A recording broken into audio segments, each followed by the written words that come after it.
Hello everybody and welcome to this March edition of the Australia and New Zealand Women's Declaration International webinar.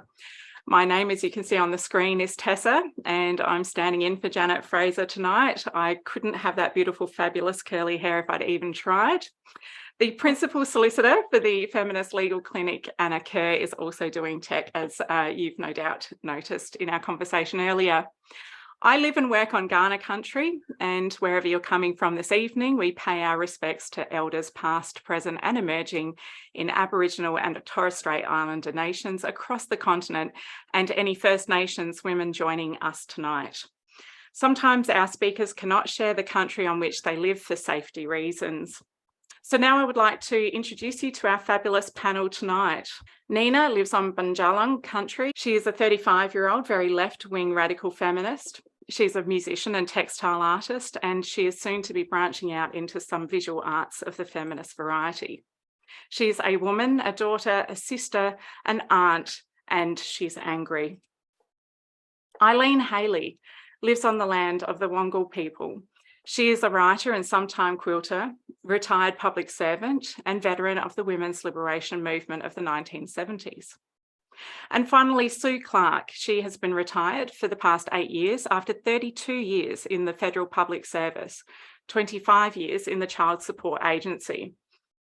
When she retired, she went straight into animal rights advocacy in 2015 and spent a great deal of her time on this issue. In 2021, the Animal Justice Party asked her to run in the state by-election and asked her to nominate for candidacy for the 2022 federal election. In 2022, she resigned 3 weeks out from the federal election because of the party's newfound position on gender ideology. The party released a position on this issue on the 21st of April, 3 weeks before the 2022 election.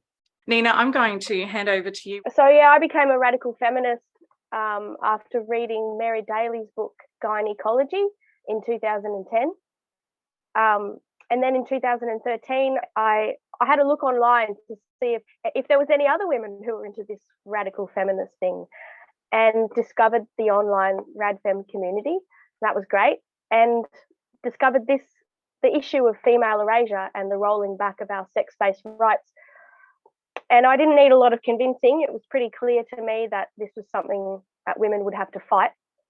I didn't participate in a lot of activism over the 10 years between 2013 and now, mostly just sharing memes and articles and signing petitions.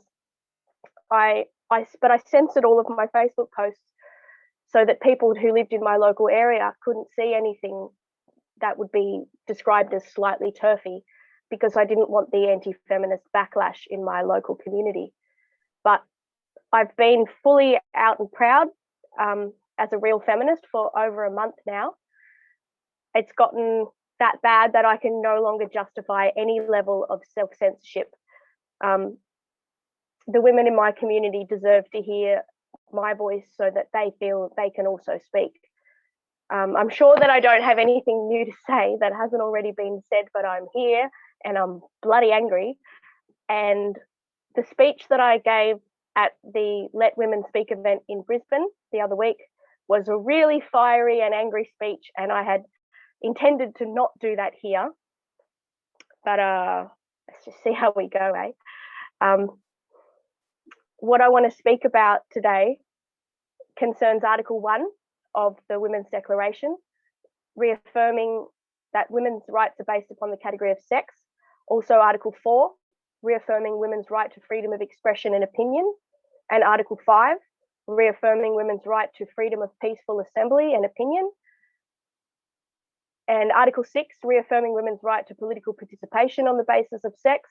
And Article 8, reaffirming the need for the elimination of violence against women. So for me, the biggest issue is words and their meanings. Language is our main form of communication. Words have to mean specific things so that we can communicate with each other effectively. Nouns are not social clubs, and neither are adjectives. Words and their meanings are supposed to accurately reflect the reality that they are meant to convey. The postmodern anti-woman left, and I will call them anti-woman, as they are opposed to women's rights and they insist upon calling us anti-trans. They want to erase all sex-based meaning from language, not just from law and policy. If we were to accept that the word woman and the word female both have a sex-based meaning and an identity-based meaning, as some sham dictionaries are now showing, that's not enough for them. They can never accept the most common shared meanings of those words, which are sex-based, without shrieking about transphobia, as if the very mention, the very acknowledgement that sex exists is a speech crime and a thought crime.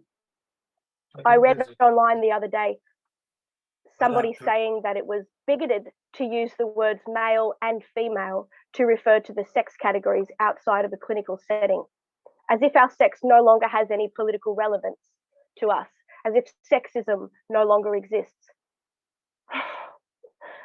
This past week, we've seen politicians across the board and the vast majority of the Australian media slander women as Nazis for speaking about their sex-based rights in the public square.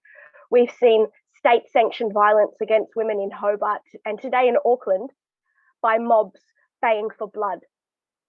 And I say state-sanctioned because the police did not protect those women. I'm so furious. And today I took my fury to the ballot box. I've been a Greens voter my whole life. And today I voted Conservative. And I feel disgusting. But it was either that or draw a big menstruating vulva on my ballot paper. But I didn't want to give my vote away. I wanted to use it. So I did. The current left parties need to wake up, or we need a women's party. And I tell you what, I don't know if anybody feels like destiny is calling, but I've never felt like this before. Yeah. In 1984 in Australia, we got the Sex Discrimination Act, 4 years after becoming a signatory to the UN Convention on the Elimination of All Forms of Discrimination Against Women, known as CEDAW. Article 1 of CEDAW just defines discrimination against women to mean any distinction, exclusion, or restriction made on the basis of sex, which has the effect or purpose of impairing or nullifying the recognition, enjoyment, or exercise by women, irrespective of their marital status, on the basis of equality of women and men, of human rights and fundamental freedoms in the political, economic, social, cultural, civil, or any other field. And sex is defined by the United Nations as the physical and biological characteristics that distinguish males from females. Although who knows? The UN may jump on the postmodern anti-woman bandwagon at any moment, because this is the bizarro world we're living in. If there's anyone new who's watching, please sign the Women's Declaration. It's a reaffirmation of women's sex-based rights as set out in CEDAW. But the Sex Discrimination Act was to fulfill our obligations, in part, after signing that convention.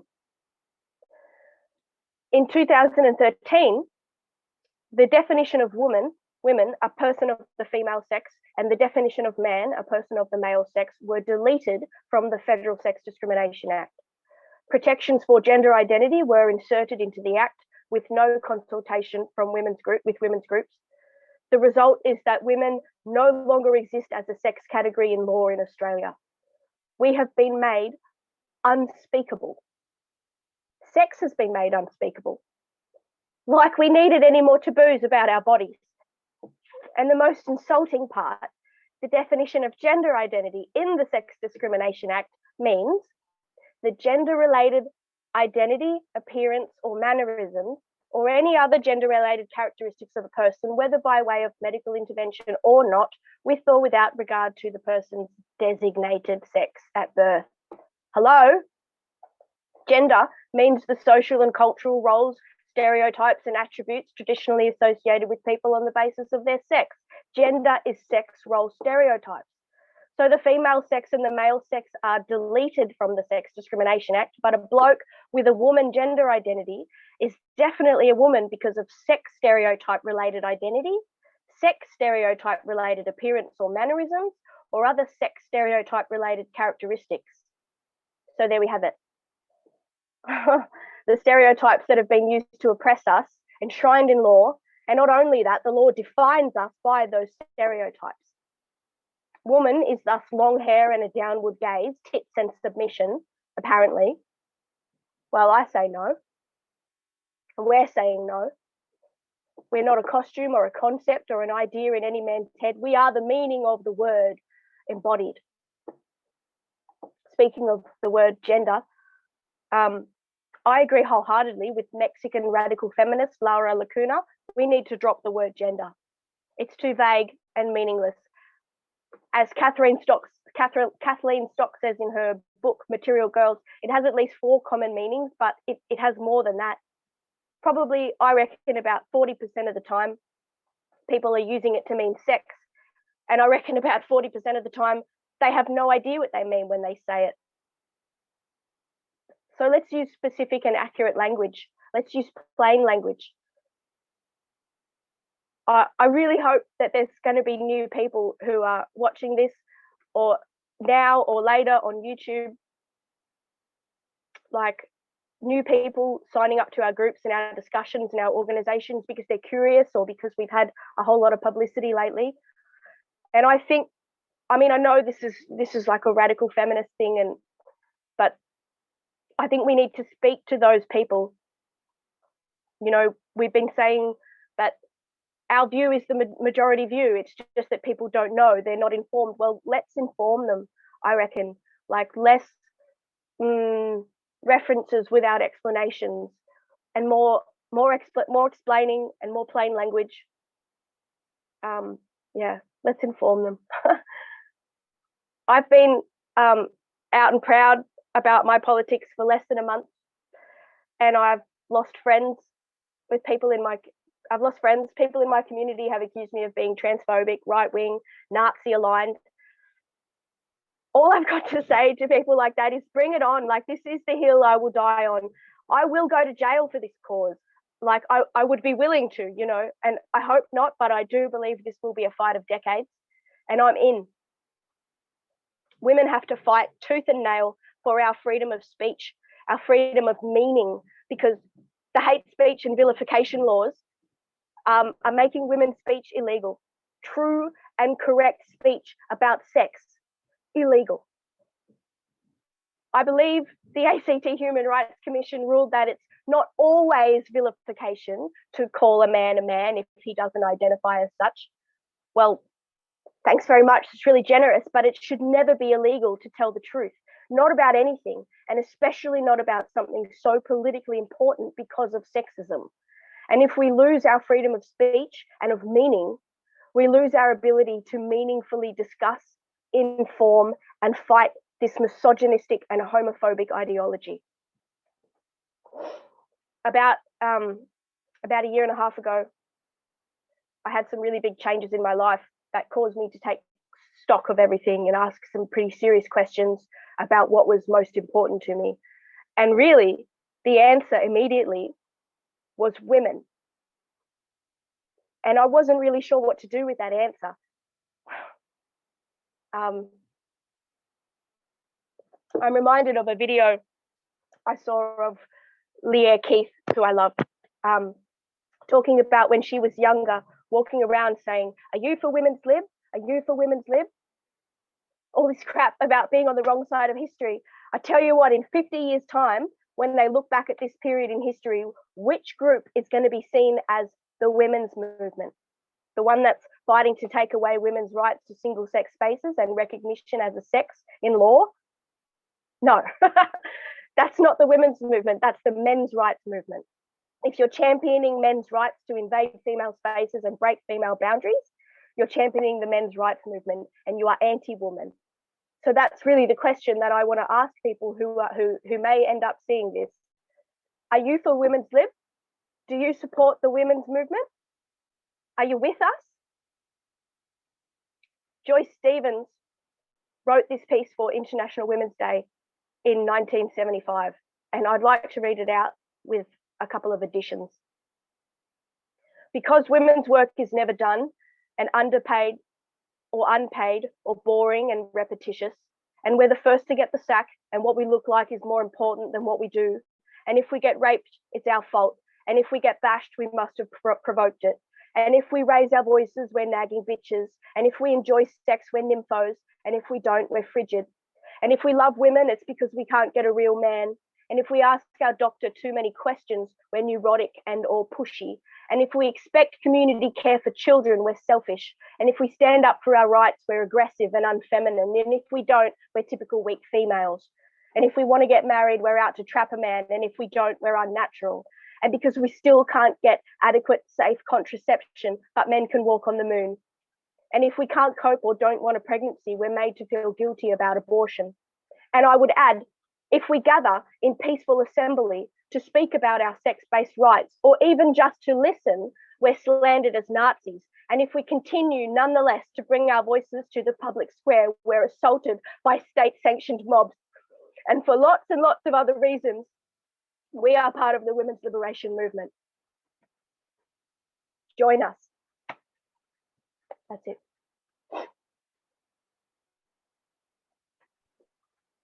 Thank you, Nina. You were getting lots and lots of reactions during your presentation there, so I'm hoping that you can see those on the screen. And both you and Jane might like to have a scroll back through the chat as well, if you haven't done so already, to see a few more of the comments and responses in there. Nina, you've mentioned the Let Women Speak events that occurred recently, which was really good of you, because it's also been flagged several times in comments. So I'm guessing that that might be something that pops up in the Q&A at the end.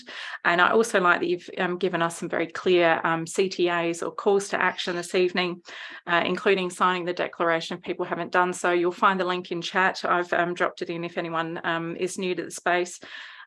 Voting wisely, and there is lots of comments and discussion in chat about how voting looks for us at this point in time, and the discomfort around the choices that we have to make. Starting a women's party certainly got lots of people saying that they're prepared to step up either as a party or as independents, and the idea of informing the people is really fantastic advice to give. Thank you very much. Eilean, I'm handing over to you. I will just really quickly repeat the intro, just because it's a little while since we started. So you're dialing in from the land of the Wangal people. Eilean is a writer and sometime quilter, retired public servant and a veteran of the women's lib movement in the 1970s. We're very pleased to have you on this evening. So I'll hand over to you. All right. Okay. So thank you, Tessa, and thank you, Jane and Nina. And I'm honoured to be here with both of you and with Sue as well. And yes, the land of the Wangal people, where I am, was among the first to bear the brunt of British invasion, and it is land that always was and always will be Aboriginal land. And I would thank you to the organisers for doing this work, running these webinars. A lot of work involved. I'd like to express my solidarity with Moira Deeming in Victoria, and with Kelly J. Keane, and with the women of Tasmania and Auckland, who have been assaulted and stampeded by the frightening thuggery of trans extremism. I would also like to say that this week, I would like to congratulate World Athletics on making a ruling that women's sport in athletics is for women. And so the campaign goes on.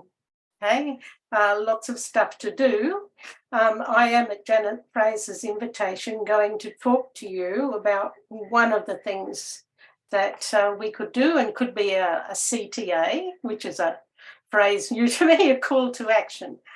Right, so I'm going to talk to you about the census. And I'm going to talk to you about how to make a submission to the topic consultation process for the 2026 Australian census. And actually, that is pretty easy. you go to that website address that I put up, and the closing date for submissions is the 28th of April, so you've got more than a month to do it. And you fill in an online form when you go to that website address, and you can make an individual submission or a submission on behalf of an organisation.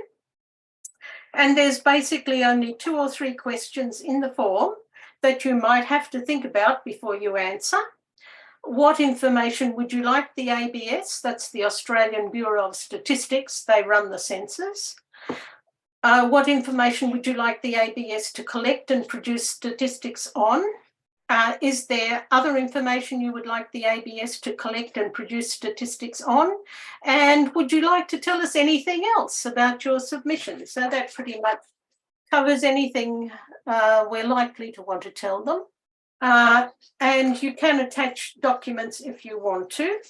And so having told you how to make a submission, I want to spend the rest of my time talking about why to make a submission on to the topic consultation process for the 2026 Australian census. And that is basically because sex matters and gender ideology is a load of bollocks.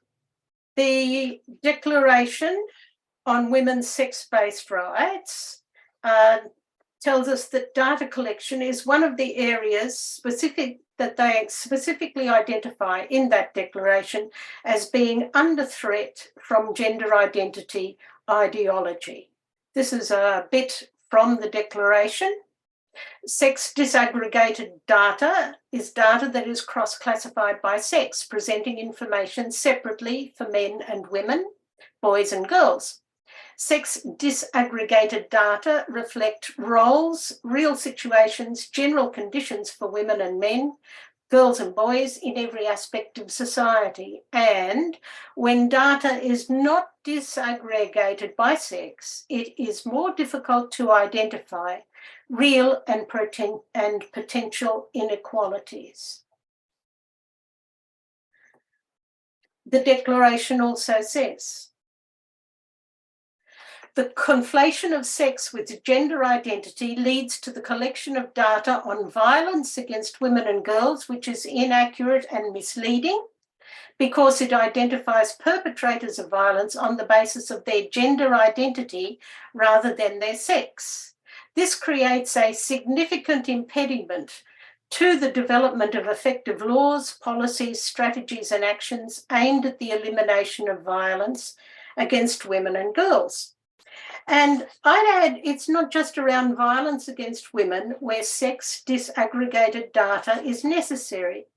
It's also necessary for example, charting the increase in older women's homelessness, or getting to grips with the nature of families living in poverty, given that the overwhelming number of them, the head of household is female. So with acknowledgement and apologies to Tatsuya Ishida, this is my depiction of the situation in relation to the Australian Bureau of Statistics and the census. Censuses are a prime site of data collection, and as such, they're being targeted by the trans lobby. The Australian Bureau of Statistics, which, as I said before, conducts the Australian census, may be under pressure to eliminate the collection of data by sex entirely, and it is definitely under pressure to change the sex question and to pair data collection by sex off with data collection by gender identity. So we can look at the threat to eliminate the sex question first. Now, ACON, which is Australia's most active and largest gender identity ideology lobby group, is right in there at the ABS, as it is everywhere. ACON director Teddy Clarke was recently a peer reviewer for an ABS article about the results the ABS got to the sex topic in the 2021 Australian census. And ACON, this is the important point, is all for abolishing the collection of data by sex. This is my evidence here. This is an excerpt from the AUS standing submission form. AUS, which stands for the Australian Workplace Equality Index, is run by ACON. And this is section 17. You can see it gives full points of their questionnaire on section 17 to participating organisations if they remove gender options, by which they mean sex options, from their data collection systems. Now, I calculate that the 2026 census will still have a sex topic in it, but longer term, the ABS will be under increasing pressure to get rid of it unless the gender identity ideology juggernaut is stopped. So I think it's worthwhile to tell the ABS right now that we won't have a bar of it. Ho ho, hey hey, sex data has got to stay. We can now go on to the next pressure that the ABS is under, which is to change the wording of the question on sex, or the section on sex. I do think the ABS is currently about to yield to pressure from the trans lobby to change the form or the wording of the sex topic. I think the new form of the topic they'll be proposing is likely to be sex recorded at birth or sex at birth. I think this on the basis of what the ABS has been doing and saying of recent times, and the fact that the ABS has said that they'll be looking to the 2021 Canadian census and the 2023 New Zealand census, both of which pose the question in this form. Now, sex recorded at birth, well, that is better than sex assigned at birth, and it's better than asking what sex a person identifies with, but it still means that the census has moved away from the idea of sex as a material reality. It means the census will be making it a question about a person's paperwork rather than about his or her body. So I think we should challenge it. Now, as for sex at birth, this makes it a question about a person's body, but implies that sex can change over the course of a person's lifetime, which it can't. So again, this is something to be challenged. So let's do it, hey? Now,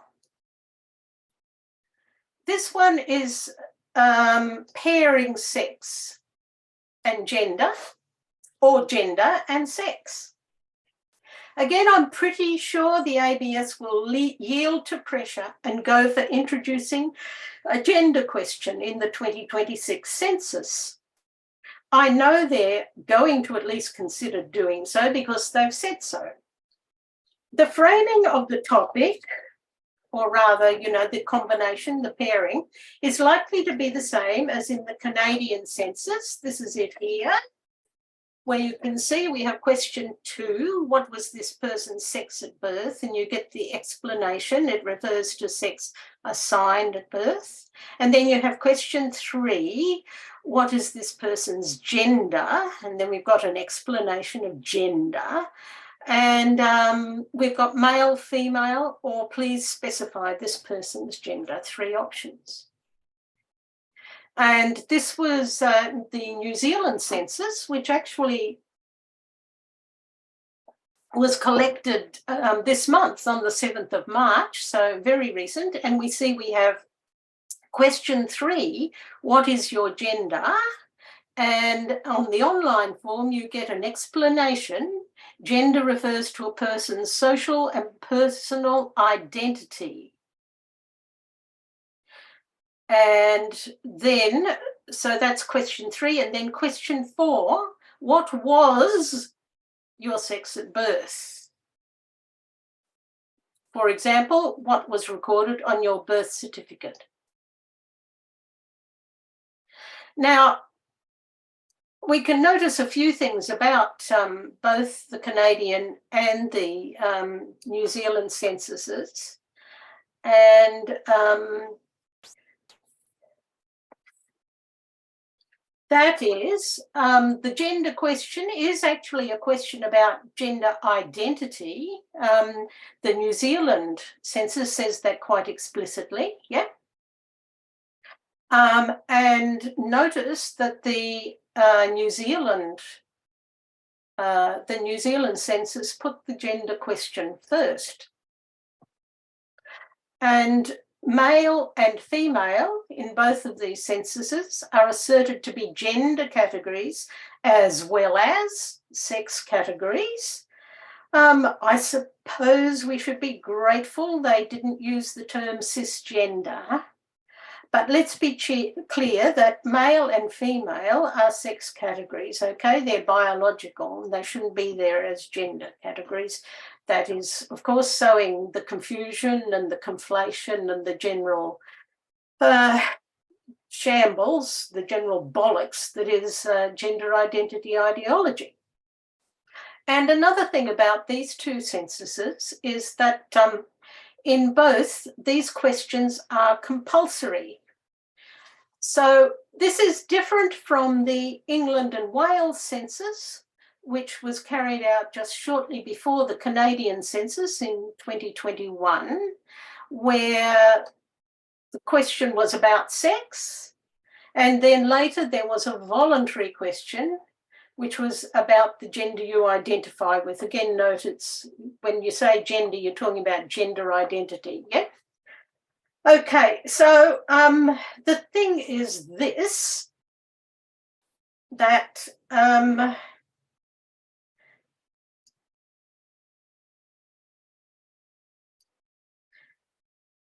making the gender identity question compulsory is compelled speech, in that it forces, in this case, an entire population to acquiesce to gender identity ideology, consciously or unconsciously.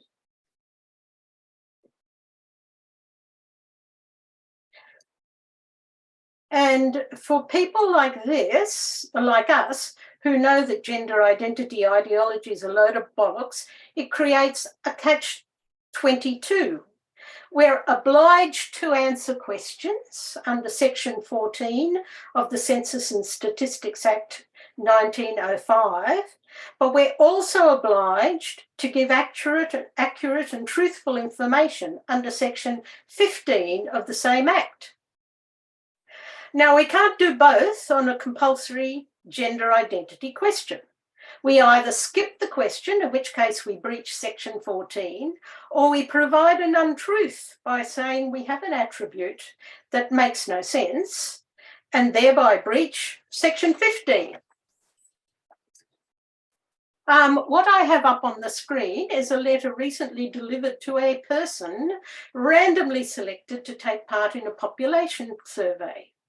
It's not about the census, it's about a population survey, but the same provisions apply. As you can see, this person was told she was obliged to provide the information, and also that it was an offence to provide false or misleading statements or information. So again, this is the catch-22 of Section 14 and Section 15. So for all these reasons, a gender identity question would be objectionable, and a compulsory gender identity question even more so. And I urge everybody to tell the ABS that this is the case. Now, we already have some flickers of defiance to build on. This is a Canadian's answer to the gender question. Specify this person's gender. None. I reject gender as an oppressive social construct. I want no part of it. And I have revealed this here with permission from Mr. White, and I expect it was not the only such answer. In New Zealand, Speak Up for Women in the lead up to the New Zealand census, ran a campaign against the gender identity question. You can see some of the things that they had a writing in campaign, and basically that was getting people to write in about the same catch-22 that we will face in 2026 if things go the way I think they might. You know, is it sort of saying, well, I can't do both. I can't answer this question and that question. And I can't be truthful. You're not allowing me to be truthful. So, so that is some of the background to this. And my hope is that by 2026, the ABS will have quite a rebellion on its hands if it yields to the trans lobby. So I should say, because it's such a long lead-in, this is the first round of topic consultation. Out of that, they get a short list of ones that they'll consider further. And after that, they suggest new topics for inclusion. And then it is the government that decides, makes the ultimate decision, right? And last time for the 2021 census, it seemed to be the assistant treasurer who got to say yay or nay, yeah? So the same thing is going to happen this time, but hopefully with a lot more public involvement in these first stages. I think that any attempt to get reliable data out of a gender identity question is going to fail. And that, of course, is because gender identity ideology is a load of bollocks. I think people are going to give conflicting answers because they really don't get it. And rightly so. I don't get it either, of course. People like us are going to object. And trans extremists are going to endlessly complain that their particular gender isn't listed or they can't see themselves or something. And it's just a matter of time and struggle by people like us till people realise what a load of bollocks this all is and kick it all out. But let's make sure the ABS doesn't decide it's all too hard, and so that they don't feel tempted to get rid of both sex and gender. Yeah? Let's make sure they don't throw the baby out with the bathwater. Let's make sure taxpayer-funded entities like the census keep collecting sex disaggregated data because sex matters. So back to where I started, the 2026 census topic consultation. That's the link there. The closing date is the 28th of April, 2023. You can also just Google 2026 census topic consultation and up it comes with loads of information there. And I as a last CTA, as a call to action, let's get writing, sister comrades. You know, they want it so that the only people who are going to write into them are people who want new topics included. We really want an old topic retained, which is sex. And, you know, sort of there's a case against including a certain new topic, or at least not making it compulsory, yeah? So, you know, we should use that form for, you know, to say what we want to say, you know? You know, not exactly, you know, giving in to the purpose that they want. Yeah, okay.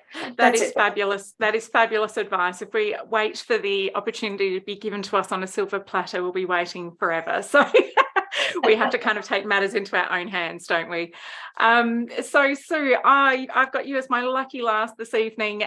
Sue has been retired for the past 8 years after spending 32 of them in, after spending 32 years in the federal public service, 25 of those in the child support agency.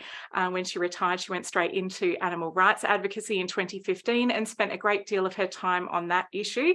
And in 2021, the Animal Justice Party asked her to run in the state by-election and asked her to nominate for candidacy for the 2022 federal election. It sounds like a wild ride. In 2022, she resigned 3 weeks out from the federal election because of the party's newfounded position on gender ideology. The party released a position on this issue on the 21st of April, 3 weeks before the 2022 election. So over to you, Sue. Okay, yes, I was running for the Animal Justice Party. Innocently, I didn't know too much about this issue. Even this time last year, I really didn't know too much about this issue. I guess you could have called me woke. I wanted to be kind, but I went along as an animal justice candidate along with 2 other candidates, female candidates, to an animal rights meeting in Brisbane. And for the first time, I sat there and listened to the concerns of women. And I thought, oh, this sounds really horrible.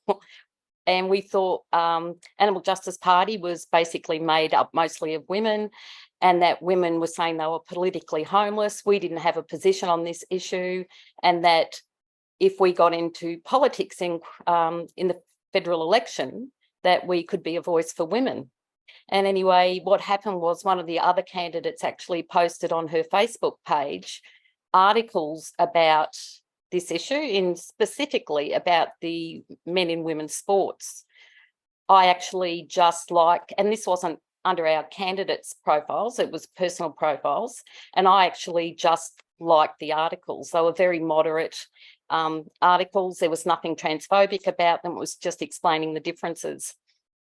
I got a message not long afterwards, and I was told I had complaints made about me, and that I had to go in and speak to the Queensland committee to answer to these complaints. And I had no idea what they were talking about. And so, because we were actually sent along to that meeting by the Animal Justice Party in Queensland to find out a bit more about this issue. It was not mentioned when we went for our candidates issue. It wasn't a position of the party or anything like that. Anyway, so they said, no, you just need to come in and be accountable for your actions. And I said, well, what did I do? And they said, oh, well, we'll tell you when you get here. And I just said, well, no, I was a union delegate in the federal government, and you have to tell me why I'm being called in. You can't blindside someone. So they sent me a screenshot of me just with a Facebook like, not even attached to an article. So I had to work out what the article was. So myself and 2 other candidates we had to meet in a park north of Brisbane with the committee, or some of the committee, and 3.5 hours we got spoken to about how unkind we were and the damage we were doing to the party. And anyway, it was 3 weeks out from the election, and I had already resigned, but they didn't want me to resign. They wanted me to stay. And I said, okay, well, I can't peddle this. You can use my name because it's 3 weeks out from the election, or just 3.5 weeks out from the election. And that wasn't really good enough for them. They wanted one of the candidates to actually go out and push this ideology when she went out and spoke to community groups. And she was going, I can't do that. I don't believe in it. And anyway, what happened was a trans activist actually wrote a post on Facebook and tagged myself and one of the other candidates into this post and called us transphobic and bigoted. And so we got a pile on. So he tagged us under our candidate profile. And the Animal Justice Party came in and actually incited aggression towards us. And so we got a pile on, and we got a lot of threats. One night, not long after I got the police that came out here, there'd been the police wouldn't actually tell me what it was about, but it was 11 o'clock at night, and they were concerned. I think they thought I was being held hostage. I opened the door and they kept asking me if I was okay, yet they wouldn't tell me what it was about. And they stood there for quite some time asking me questions. And then once they were satisfied, they said they'd have another look around my front yard, and then they would check the street out. So I never knew what that was about, but it was around this time where the Animal Justice Party had actually incited people to be violent towards us. So they put out a statement to the public and made out that rather than we resigned, we were encouraged to resign, which was a lie. And then they said that me included had made transphobic comments. I had never put anything on social media. I had never commented about this issue. The only thing I had done was like the article. And the other candidate, she had only shared mainstream media's articles on men and women's sports. So that went on for some time. And I was really quite shocked because I didn't know a lot about the issue. And I couldn't understand why I got such a pile on. Like, I was getting comments like, when I said I resigned, they didn't ask me to resign, I resigned. And I was getting comments like, doesn't matter how you get rid of the trash so long as it's gotten rid of, those sorts of comments. So it just, and then I got more and more involved in this issue and found out more and more about it. And it's just shocking how politics is so captured by it. And there was a politician, he actually lost in the Victorian elections in 2022. His name's Andy Medic.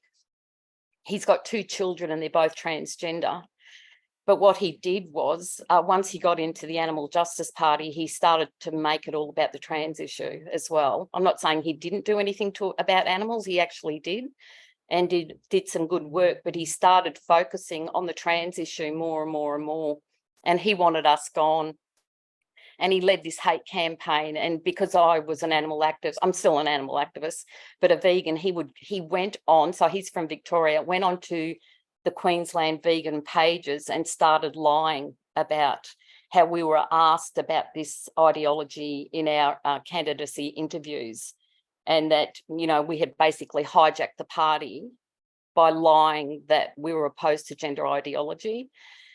And so so really that's my story, and it's sort of been really, really shocking. And I was one of the organisers in Brisbane for the Kelly J. Keane tour. And I got an invitation by one of the shadow ministers here, the LNP, the Tuesday after we had our rally on the Sunday. And the LNP seemed to be as though they were going to vote against the bill. But I think what's happened with more redeeming, the LNP now is quite afraid of what's going to happen to them. So I don't think, this is just my thoughts, it hasn't been confirmed, that the LNP now will change its stance on not supporting the bill in Queensland, but that's yet to be seen. So the big thing is how do we get our political parties to actually act in the interest of the public in relation to this issue? And that is our hurdle that we have to jump. And if you can get cancelled by just liking an article, it just goes to show the power that this ideology has and the hold that they have over political parties.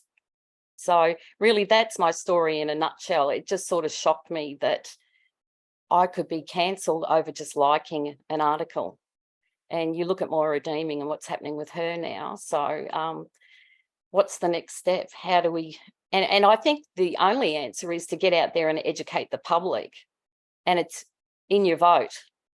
If political parties see that they're not going to get voted in, what are they going to do? They're not going to stand by gender ideology unless, of course, one of the next steps is women no longer have the vote. So, yeah, so that's in a nutshell. I know I haven't gone 15 minutes. I don't have an extensive story to tell, really. It's just basically about what happened to me and how easily it is to get cancelled. And once the trans activists have you in their sights, there's no going back. But the good thing is, once you've been cancelled, there's nothing more they can do to you. But I'm very lucky. I'm retired. And I can totally understand women that still have a career ahead of them. They've got bills to pay. They've got a family, and how scary it is for them to come out when they've got so much to lose. I've got nothing to lose. I've already been cancelled. So, and I guess the more that women come out when they feel safe to do so, the easier it is for other women. But we really do need to concentrate on the political parties and getting their support. So there's 2 parties well, there's more than two parties. I'm politically homeless now. And I really feel for Nina having to vote Conservative because that's your worst nightmare when you come from the left, is voting for Conservative. But even if you look at in Canberra and the threats that were made against senators that were going to come out and be at that rally, they didn't go. But the one senator that did turn up, and someone that I've never agreed with, is Pauline Hanson. And she's the only woman in Parliament in Canberra that was prepared to come out and make a stand. The others were too afraid. And I'm not putting them down for that.